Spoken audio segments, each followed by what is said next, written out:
فيديو البطيخه كالعاده، كل موسم اقسم بالله ما عدينا موسم من ساعه ما بدانا على الميديا. اول حاجه مبروك للنادي الاهلي، ان شاء الله نفوز الماتش الثاني بتاع الترجي كمان ونوصل لنهائي افريقيا. لو انت اهلاوي طبعا هتعمل لايك وشير للفيديو. البطيخه دي ان شاء الله على وش الاهلي بقى. يلا نفتحها مع بعض. اللي بيحب النادي الاهلي هيدوس لايك ويعمل كومنت بسرعه. بسم الله. كل مره انا اللي بقطعها. انت حاسه ايه؟ هتطلع حلوه. انت لابس احمر وخير يعني. استنى والنبي استنى اشوف. لا استني بقى عشان ما تعوريش.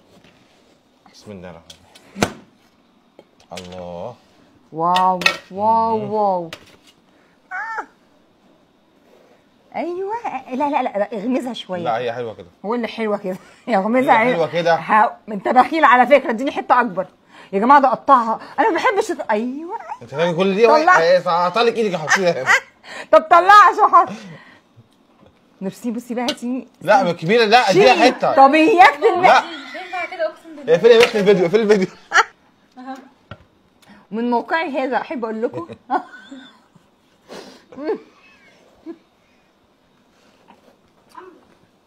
قلب البطيخه يجنن. واحلى حاجه ان انا باكلها وكله باصص لي فيها. انت خدت حته كبيره، انا مش هقطع لك حاجه.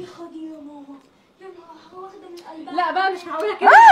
يعني ايه خلاص كلها. البطيخه عندها قلبين، قلب اهو قلب اهو. يلا ان شاء الله المره الجايه بقى نجيب بطيخه في الماتش الجاي بتاع الاهلي في قبل النهائي، ونحتفل كلنا مع بعض ان شاء الله بوصول الاهلي لمباراه النهائي ان شاء الله. كل سنه وانتم طيبين. هو المفروض اتكلم؟ استني. كل سنه طيب. كملي اكل يا بنتي، خلاص اقفلي.